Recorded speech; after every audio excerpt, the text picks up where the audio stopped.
let's look at transitioning from a standing position to a seated position on the motorcycle. And as we see at the bottom position, the rider will come to full seated position, which is typical of most racers. From time to time they will have a different pitch on the motorcycle depending on terrain and so forth. So if we take a look at the angle of the hip,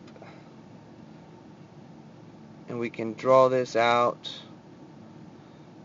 all the way here, we'll see a position which is closer to about 101 degrees.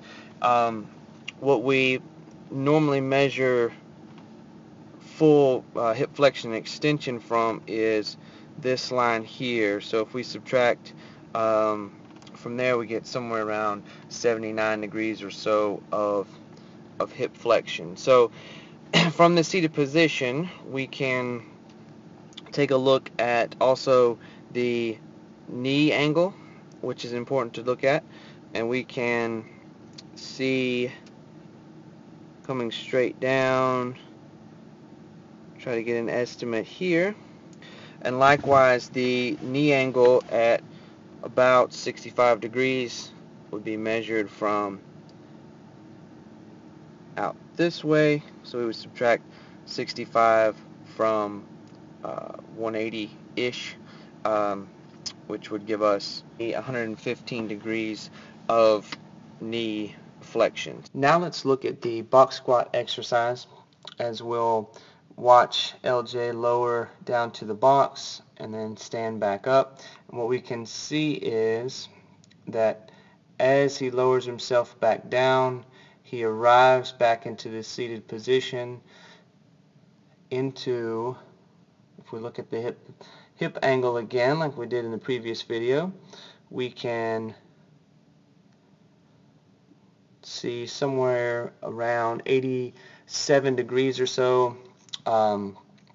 And of course we're looking at this angle, not so much the hip flexion angle relative to the ground.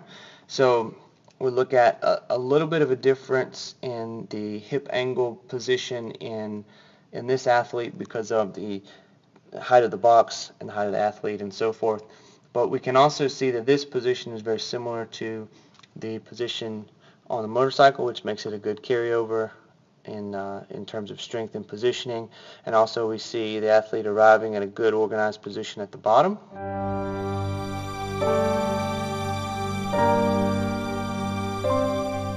As the rider will transition from a seated position to a standing position, we can look at coming to full extension on the bike.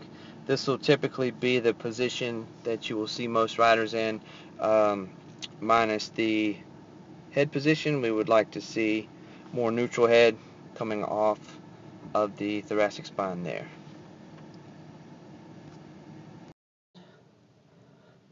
Shift the weight forward just a little bit more forward on the knees than we would like, and then we come back up to the standing position, back to neutral.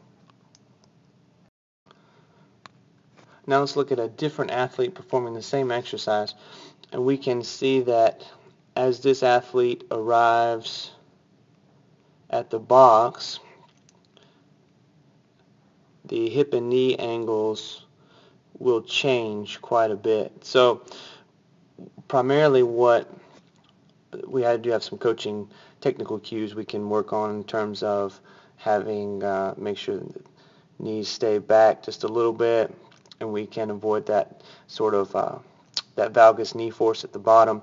This athlete could effectively stand to sit back just a little bit further to the box, which will load the hips a little bit more effectively. But we can see that the spine is neutral, everything is in order, more or less, everything looks pretty good. But we can, the main reason that I wanted to show this is that we can look at this same knee angle and see how it changes between athletes. So now, as we looked into LJ in the previous, he was in the high 80s for this angle here, and now we're in the low 90s. So it can change considerably, and depending on the load on the bar, it can drastically change the amount of torque needed to move that load.